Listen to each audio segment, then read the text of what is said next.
आज हम लोग आपकी कक्षा 11 में कविवर बिहारी जी द्वारा रचित भक्ति एवं श्रृंगार के 10वें पद्यांश का या यूँ कहें कि 10वें दोहे का संदर्भ, प्रसंग, व्याख्या, काव्य सौंदर्य और इस दोहे पर आधारित आपकी परीक्षा में पूछे जाने वाले संभावित प्रश्नों को भी हल करना सीखेंगे। लेकिन सबसे पहले हम लोग हमेशा की तरह इस दोहे में जितने भी शब्द आए हुए हैं पहले हम लोग इन सभी शब्दों का सरल अर्थ जानेंगे, फिर उसके बाद हम लोग इसकी व्याख्या को सीखेंगे।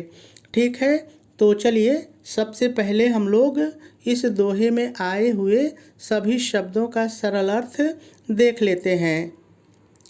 औंधाई, देखिए औंधाई माने होता है उड़ेल देना, किसी के ऊपर कोई चीज़ उड़ेल देना। तो यहाँ पर गुलाब जल की बात हो रही है, तो औंधाई यानी कि उड़ेल देना या गिरा देना। सीसी, सरल है, जो सीसी बोतल होती है तो सीसी को सीसी ही बोलना है, कोई दिक्कत नहीं है। सुलखी, देखिए सुलखी मतलब अच्छी तरह से देखकर या भली भांति देखकर, दोनों होता है। जो भी आपको अच्छा लगे एक बोल करके व्याख्या कर लीजिए। विरह, देखिए विरह का मतलब होता है जब कोई नायक अपनी नायिका से दूर होता है तो उस समय नायिका को जो तकलीफ़ होती है, जो दुख होता है, उसे विरह कहा जाता है। बरन, देखिए बरन माने ताप या अग्नि, बरन माने ताप या अग्नि। तो जब दोनों को हम लोग एक साथ बोलेंगे विरह बरन, तो विरह का ताप या विरह रूपी अग्नि, यहाँ पर रूपक अलंकार, इसको आप व्याख्या चाहे जैसे कीजिए, लेकिन वास्तव में इसका अर्थ है विरह रूपी अग्नि। ठीक है, रूपक अलंकार।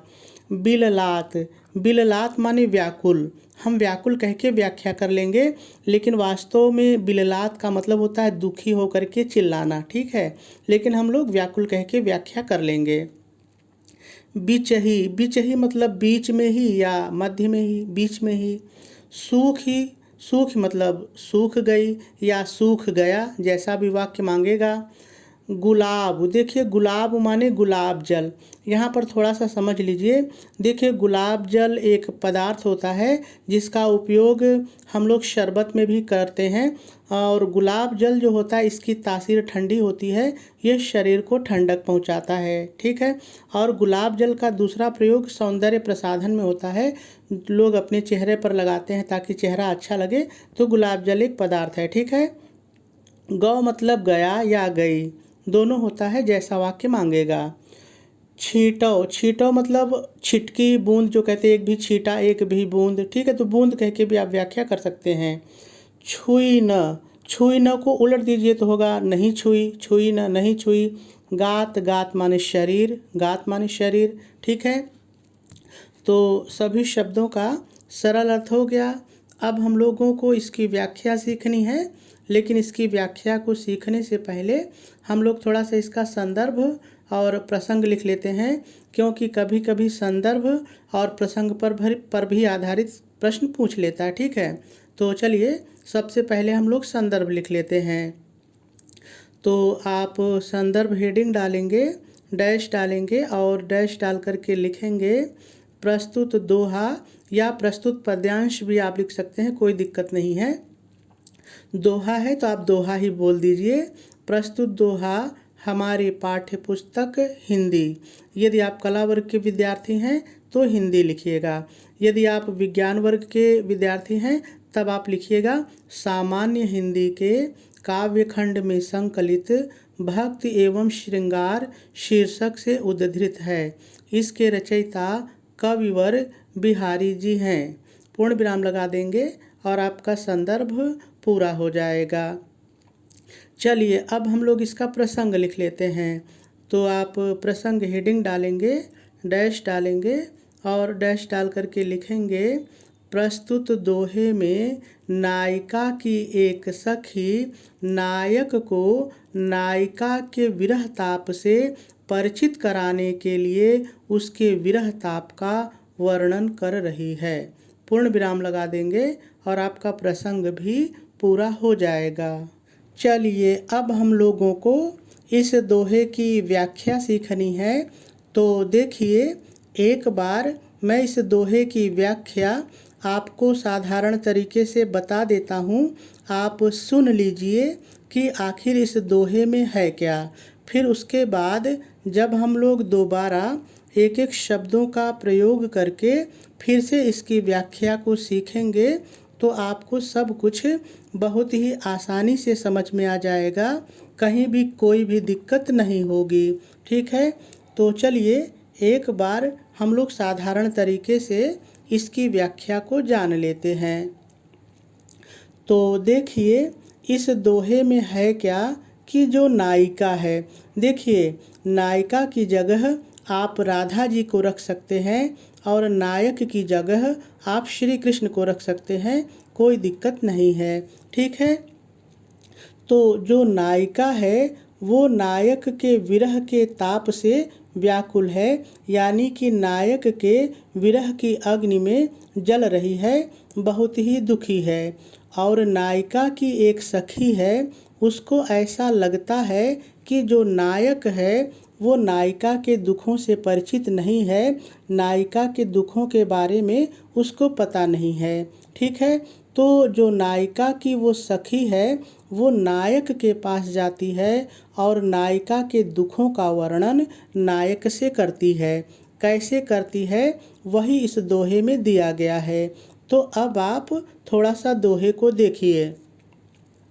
तो नायिका की सखी नायक से कहती है कि मैं अच्छी तरह से नायिका को विरह के ताप से व्याकुल देख करके उसकी तपन को शांत करने के लिए, उसके ताप को कम करने के लिए उसके ऊपर गुलाब जल से भरी हुई शीशी उड़ेल दी। बात को समझिए थोड़ा सा फिर से। देखिए, नायिका की सखी नायक से कहती है कि मैंने अच्छी तरह से देखा है कि जो नायिका है वो आपके विरह ताप में, आपके विरह की अग्नि से बहुत ही व्याकुल है और मैं उसके विरह ताप को कम करने के लिए, उसके विरह की अग्नि को कम करने के लिए उसके ऊपर गुलाब जल से भरी हुई शीशी उड़ेल दी है। देखिए, आपको मैंने पहले ही बताया है कि जो गुलाब जल होता है वो शरीर को शीतलता पहुंचाता है। तो नायिका की सखी यही कह रही है कि मैंने नायिका के ऊपर गुलाब जल से भरी हुई शीशी उड़ेल दी, जिससे कि उसके शरीर की जो जलन है, जो ताप है, वो कम हो जाए। फिर नायिका कहती है लेकिन हुआ ऐसा कि जो गुलाब जल है वो बीच में ही सूख गया, यानी नायिका का शरीर विरह के ताप से इतना जल रहा है कि जो गुलाब जल है वो बीच में ही सूख गया। इस बात को ऐसे समझिए, मान लीजिए कि ये नायिका है, ठीक है, ये नायिका है। अब नायिका की जो सखी है उसके ऊपर ऐसे गुलाब जल डाल रही है, तो गुलाब जल उसके शरीर पर नहीं पड़ा, ऊपर ही ऊपर सूख गया, यानी इतनी गर्मी है। तो वही कह रही है कि गुलाब जल बीच में ही सूख गया और जो गुलाब जल का छींटा है, जो गुलाब जल की बूंद है, वो नायिका के शरीर को छू भी नहीं सकी। ठीक है, देखिए यही इसकी व्याख्या है, इसी को आपको वाक्य बना करके लिखना है। ठीक है, तो चलिए अब हम लोग एक एक शब्दों के माध्यम से इसी बात को सीखते हैं। तो देखिए, सबसे पहले आप व्याख्या हेडिंग डालेंगे, डैश डालेंगे और डैश डाल करके पहले थोड़ा सा आपको अपनी तरफ से जोड़ के लिखना पड़ेगा। आपको अपनी तरफ से क्या जोड़ करके लिखना पड़ेगा, ध्यान से सुनिए। प्रस्तुत दोहे में कवि बिहारी जी कहते हैं कि नायिका की एक सखी नायक से उसके विरह ताप का वर्णन करती हुई कहती है कि मैंने नायिका को, अब लाइन पर आ जाइए, मैंने नायिका को अच्छी तरह से विरह के ताप से, विरह बरन विरह के ताप से व्याकुल, विललात व्याकुल देखकर, अच्छी तरह से विरह के ताप में व्याकुल देखकर उसके ऊपर गुलाब जल से भरी हुई, इतना भाव के अनुसार अपने से जोड़ लीजिए, उसके ऊपर गुलाब जल से भरी हुई शीशी उड़ेल दी, अवधाई उड़ेल दी। फिर भाव के अनुसार थोड़ा सा अपने से लिखिए, जिससे उसके शरीर की जलन कुछ शांत हो जाए, किंतु नायिका के विरह ताप के कारण। फिर आ जाए लाइन पर, किंतु नायिका के विरह ताप के कारण गुलाब जल बीच में ही सूख गया, और गुलाब जल की एक भी, इतना फिर लिखिए, और गुलाब जल की एक भी बूंद, छींटो बूंद, नायिका के शरीर को नहीं छू सकी, नहीं छू सकी। पूर्ण विराम लगा देंगे और आपकी व्याख्या पूरी हो जाएगी। चलिए एक बार फिर से इसकी व्याख्या बिना रुके हुए सीखते हैं। तो देखिए, सबसे पहले आप व्याख्या हेडिंग डालेंगे और थोड़ा सा आपको अपनी तरफ से जोड़ के लिखना है। क्या लिखना है एक बार फिर से सुन लीजिए। प्रस्तुत दोहे में कवि बिहारी जी कहते हैं कि नायिका की एक सखी नायक से उसके विरह ताप का वर्णन करती हुई कहती है कि मैंने नायिका को, अब लाइन पर आ जाइए, मैंने नायिका को अच्छी तरह से विरह ताप से व्याकुल देखकर उसके ऊपर गुलाब जल से भरी हुई शीशी उड़ेल दी, जिससे उसके शरीर की जलन कुछ शांत हो जाए, किंतु नायिका के विरह ताप के कारण गुलाब जल बीच में ही सूख गया, गुलाब जल की एक भी बूंद नायिका के शरीर को नहीं छू सकी। पूर्ण विराम लगा देंगे और आपकी व्याख्या पूरी हो जाएगी। देखिए, जैसे मैंने आपको व्याख्या बताई है वैसे ही मैंने लिखा भी है। चलिए थोड़ा सा आपको दिखा दूं। तो देखिए, सबसे पहले आप व्याख्या हेडिंग डालेंगे और डैश डाल करके लिखेंगे, प्रस्तुत दोहे में कवि बिहारी जी कहते हैं कि नायिका की एक सखी नायक से उसके विरह ताप का वर्णन करती हुई कहती है कि मैंने नायिका को, इतना मैंने अपने से जोड़ा है, मैंने नायिका को विरह के ताप से व्याकुल देखकर गुलाब जल से भरी हुई शीशी उसके ऊपर उड़ेल दी, जिससे उसकी जलन कुछ शांत हो जाए, किंतु नायिका के विरह ताप के कारण गुलाब जल बीच में ही सूख गया और उसकी एक भी बूंद नायिका के शरीर को नहीं छू सकी। ऐसे ही मैंने बताया था, ऐसे ही मैंने लिखा है। ठीक है, चलिए अब व्याख्या हो गई। चलिए थोड़ा सा काव्य सौंदर्य देख लेते हैं। देखिए, यदि रस की बात करें तो इसमें वियोग श्रृंगार रस है, छंद दोहा है, अलंकार इसमें रूपक, अनुप्रास और अतिशयोक्ति है। कैसे है, चलिए थोड़ा सा पद्यांश पर चल करके देख लेते हैं। तो देखिए, जब आप यहाँ पर देखते हैं बिरह बरन बिल्लात, तो ब और ब की पुनरावृत्ति है तो अनुप्रास आपको मिल जाता है। ठीक है, गुलाब गौ में ग मिल रहा है तो यहाँ पर आपको अनुप्रास मिल जाता है। और देखिए, यहाँ पर बिरह बरन, मैंने कहा था विरह रूपी अग्नि, विरह रूपी ताप, यहीं पर आपको रूपक अलंकार भी मिल जाता है। ठीक है, तो दो अलंकार हो गया। अब देखिए, यहाँ पर बीच ही सूख गयो गुलाब गो, ये पूरी जो लाइन है ये अतिशयोक्ति है। भाई, किसी का शरीर इतना गर्म नहीं हो सकता कि उसके ऊपर कुछ डाला जाए तो वो उसके शरीर पर पहुंचने से पहले उसकी गर्मी से सूख जाए। तो बात को बहुत बढ़ा चढ़ा के कहा गया है, इसलिए यहाँ पे अतिशयोक्ति अलंकार है। ठीक है, तो ये तीन अलंकार हो गए। आगे चलिए देख लेते हैं। भाषा इसकी ब्रज है, शैली इसकी मुक्तक है, गुण इसमें माधुर्य है और शब्द शक्ति व्यंजना है। ठीक है, चलिए अब हम लोग इस पर आधारित थोड़ा सा प्रश्नों को भी देख लेते हैं।